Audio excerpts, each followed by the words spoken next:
ಚಿನ್ನು, ನಿನ್ನ ರೂಪ ನನಗೆ ಸಾಲದು ಎನ್ನುವಂತೆ ನಿನ್ನನ್ನು ವಂಚಿಸಿ ಅಲ್ಲಿರುವಂತಹ ಪಿಸಜ ಮುಖಿಯನ್ನು ನೋಡುವುದಕ್ಕಾಗಿ ಹೋದೆ. ಆದರೆ ಆಕೆ ಹೆಣ್ಣಲ್ಲ, ಅಸುರರ ಕುಲವನ್ನೇ ಸರ್ವನಾಶ ಮಾಡುವುದಕ್ಕಾಗಿ ಬಂದಿರುವಂತ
ವಿರೋಧಿಸುವುದಕ್ಕಾಗಿ ಬಂದಿರುವಂತಹ ಆ ದುಷ್ಟಯನ್ನು ನೀವು ತಿಳಿದರೆ ತಪ್ಪಾಗಿ ಹೋಯಿತು.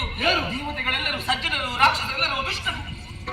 ಹಾಗಾದ್ರೆ ನಿನ್ನ ಗಂಡ ದುಷ್ಟ ಅಂತ ಹೇಳ್ತೀವಿ ನೀನು? ಅಲ್ಲ, ಮತ್ತೆ ನಿಮ್ಮಲ್ಲಿ ಕೇಳದೆ ಉಳಿದಂತಹ ಪ್ರಶ್ನೆ ಹಲವು ಇದೆ. ಯಾವುದು ಕೇಳಬೇಕಂತಿದ್ದೆ, ಆದರೆ ನಿಮ್ಮ ಮನಸ್ಸನ್ನು ನೋಯಿಸಬಾರದು ಎನ್ನುವಂತಹ ಉದ್ದೇಶದಿಂದ ಕೇಳದೆ ಉಳಿದೆ. ಇವತ್ತು ಕೇಳಲೇ ಹೇಳು. ಯಜ್ಞ ಯಾಗಾದಿಗಳನ್ನೆಲ್ಲ ಹಾಳಸಗಿದ್ರಲ್ಲ, ಯಾವ ಸ್ವಾರ್ಥಕ್ಕಾಗಿ ಪ್ರಭು? ಯಾಗ ಯಜ್ಞಾದಿಗಳನ್ನು ಮಾಡುವಂತಹ ಋಷಿಮುನಿಗಳನ್ನು, ಆ ದೇವತೆಗಳಿಗೆ ಹವಿಸ್ಸನ್ನು ಅರ್ಪಿಸುತ್ತಾರೆ ಅಂತವರನ್ನು ನಿರ್ನಾಮ ಮಾಡಿದ್ದೆ.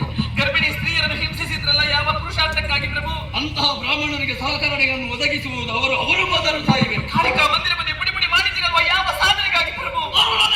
ದೇವ ಪ್ರಜೆಗಳಿಗೆ ಪ್ರತ್ಯಕ್ಷ ದೇವ ಅರುಣಾಸುರ, ಅದಕ್ಕಾಗಿ ಗುಡಿ ಗೋಪುರಗಳನ್ನು ಮನೆಯಲ್ಲಿ ದುರ್ಗಾ ದೇವಿಯನ್ನು ಪೂಜೆ ಮಾಡಿದಂತಹ ನನ್ನನ್ನು ಯಾಕೆ ಹಿಂಸಿಸಲಿಲ್ಲ ನೀವು? ಸಾಮ್ರಾಜ್ಞಿ ಆಗಿರುವಂತಹ ನಿನ್ನನ್ನು ಪ್ರಶ್ನಿಸುವುದಕ್ಕೆ ನನಗೆ ಅಧಿಕಾರವಿಲ್ಲ. ಹಾಗಾದ್ರೆ ಪ್ರಜೆಗಳಿಗೊಂದು ನ್ಯಾಯ, ನನಗೊಂದು ನ್ಯಾಯವೇ?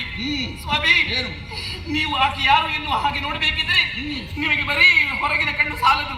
ಒಮ್ಮೆ ಅಂತರಂಗದ ಕಣ್ಣನ್ನೊಮ್ಮೆ ತೆರೆದು ನೋಡಿ. ಬಂದವಳಾಕೆ ಶ್ರೀದೇವಿ ಅನ್ನೋದು ನಿಮಗೆ ಸರಿಯಾಗಿ ಗೊತ್ತಾಗುತ್ತದೆ. ಅಗತ್ಯ ಇಲ್ಲ, ಅವರಲ್ಲಿ ಹೋರಾಡುವುದಕ್ಕಾಗಿ ನನ್ನವರು ಹೋಗಿದ್ದಾರೆ. ನಿತ್ಯದಿಂದ ಹೋಗಿದ್ದಾರೆ.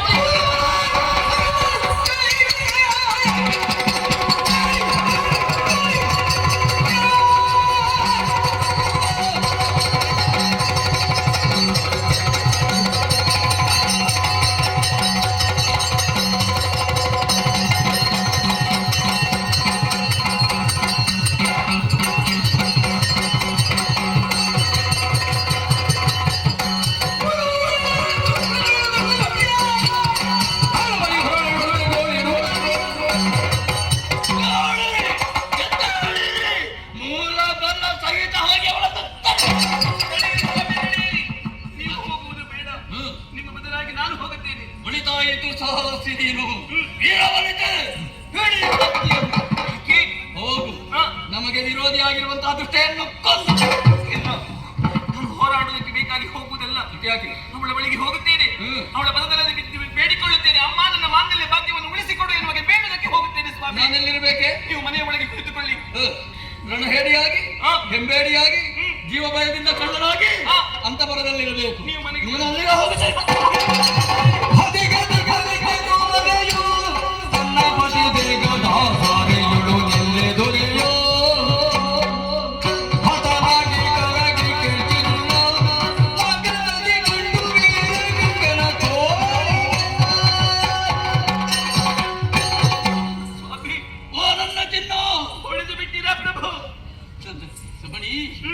ಯಶೋಮತಿ, ನೋವಾಯಿತೇನೆ ನಿನಗೆ. ಇದುವರೆಗೆ ನಮ್ಮ ದಾಂಪತ್ಯ ಜೀವನದಲ್ಲಿ ಬಿರುಕು ಬಿಟ್ಟದ್ದಿಲ್ಲ, ಒಡಗುಂಟಾದದ್ದಿಲ್ಲ. ನಿನಗೆ ಬೈದವನಲ್ಲ, ಭಂಗಿಸಿದವನಲ್ಲ, ಹೊಡೆದವನಲ್ಲ. ಯಾಕೆ ಹೀಗಾಯಿತು? ಬುದ್ಧಿಯ ಕೈಗೆ ಕೊಟ್ಟೆನಲ್ಲ ನಾನು ಸಿಟ್ಟನ್ನು. ಹೌದು, ಇದಕ್ಕೆ ಕಾರಣ ನಾನಲ್ಲ, ಮತ್ತೆ ದುಷ್ಟೆಯಾಗಿರುವಂತ ಆ ಚಂಡಿಕೆ ನಮ್ಮ ದಾಂಪತ್ಯದಲ್ಲಿಯೂ ಕೂಡ ಒಡಕನ್ನುಂಟು ಮಾಡಿ ದೂರದಲ್ಲಿ ನಗುತ್ತಾ ಚಂದವನ್ನು ಕಾಣ್ತಾ ಇದ್ದಾಳೆ. ಚಿನ್ನ, ಇನ್ನೆಂದಿಗೂ ನಿನಗೆ ಹೊಡೆಯುವುದಿಲ್ಲ. ಕ್ಷಮಿಸು ಕ್ಷಮಿಸು. ಈಗಲಾದರೂ ನಿಮ್ಮ ದಾರಿಗೆ ಬನ್ನಿ ಸ್ವಾಮಿ, ತಿದ್ದಿಕೊಳ್ಳಿ ನಿಮ್ಮ ತಪ್ಪನ್ನು. ಹೇಗೆ? ಈಗ ಹೋಗುತ್ತೀರಿ, ನೀವು ಯಾವ ಬಲದಿಂದ ನೀವು ಹೊರಟು ನಿಂತಿದ್ದೀರಿ? ಸೇನಾಬಲ ಎನ್ನುವ ಇದೆ, ಅದೆಲ್ಲ ಅಳೆದು ಹೋಗಿದೆಯಲ್ಲ. ಬೇಡು, ವರದ ಪ್ರಭಾವ ನನಗಿದೆ. ವರದ ಪ್ರಭಾವದ ವರವನ್ನು ದುರುಪಯೋಗ ಪಡಿಸಿಕೊಂಡಿರುವ ಪ್ರಭಾವ ಏನು ಕೆಲಸ ಮಾಡುತ್ತದೆ ಸ್ವಾಮಿ? ಗಾಯತ್ರಿ ಮಂತ್ರದ ಬಲು ಅದು ಯಾವಾಗಲೂ ಬಿಟ್ಟಾಗಿದೆ. ನೀವು ಯಾವುದು ಇಲ್ಲ ಅಂತಾದರೆ ನಾನು ಚಿಂತೆ ಮಾಡುವವನಲ್ಲ. ಮತ್ತೆ ಪರಮ ಪತಿವ್ರತೆ ಆಗಿರುವಂತ ನಿನ್ನ ಪಾತಿವ್ರತದ ಬಲ, ಮಾಂಗಲ್ಯದ ಬಲ ನನಗಿದ್ದರೆ ಸಾಕು, ಜಯಶೀಲರಾಗಿ ಬರುತ್ತೆ. ಪಾತಿವ್ರತ್ಯವನ್ನು ಮೆರೆಸುವಂತಹ ಸಮಯ ಅಲ್ಲ ಸ್ವಾಮಿ ಇದು. ಯಾಕೆ? ಅವಳ ಕಾಲಿಗೆ ಬಿದ್ದು ಬೇಡಿದರೆ ಖಂಡಿತವಾಗಿ ಯಾಕೆ ಕ್ಷಮೆಯನ್ನು ಕೊಡುತ್ತಾಳೆ, ನಿಮ್ಮನ್ನು ಕ್ಷಮಿಸುತ್ತಾಳೆ. ಹೇಳದಿರು ಹೇಳದಿರು. ವೀರ ಕಂಕಣವನ್ನು ಕಟ್ಟು, ಮಂಗಳಾರತಿಯನ್ನು ಬೆಳೆದು, ಸೇತೆಯ ನಿಕ್ಕು ಹೋಗಿ ಜಯಶೀಲರಾಗಿ ಬರುತ್ತೇನೆ. ಕಂಕಣ ಕಟ್ಟಿ ನಿಮಗಲ್ಲ ಸ್ವಾಮಿ, ಕಟ್ಟುತ್ತೇನೆ. ನಿಮ್ಮ ಕೈಗಲ್ಲ, ಶ್ರೀದೇವಿ ಕೈಗೆ ರಕ್ಷಾ ಕಂಕಣವನ್ನು ಕಟ್ಟುತ್ತೇನೆ. ನನ್ನ ಮಾಂಗಲ್ಯ ಭಾಗ್ಯವನ್ನು ಉಳಿಸಿಕೊಂಡು, ನನ್ನ ಪತಿದೇವರನ್ನು ಉಳಿಸಿಕೊಂಡು ಎನ್ನುವಾಗ ಬೇಡುತ್ತೇನೆ ಸ್ವಾಮಿ. ಹೋಗದಿರು. ನಾವು ಹೋಗಿದ್ದೇನೆ. ಅರುಣಾಸುರರಾಜ್ಞೆ ಯಶೋಮತಿಯಾಗಿ ನಾ ಮೀರಿ ನಡೆಯುತ್ತೇನೆ. ಅರುಣಾ ದೇವರಾಜ್ಞೆ ನಾ ಮೀರಿ ನಡೆಯಬಹುದು. ಅಧಿಪತಿಯಾಜ್ಞೆ. ಹೋಗದಿರು ಹೋಗ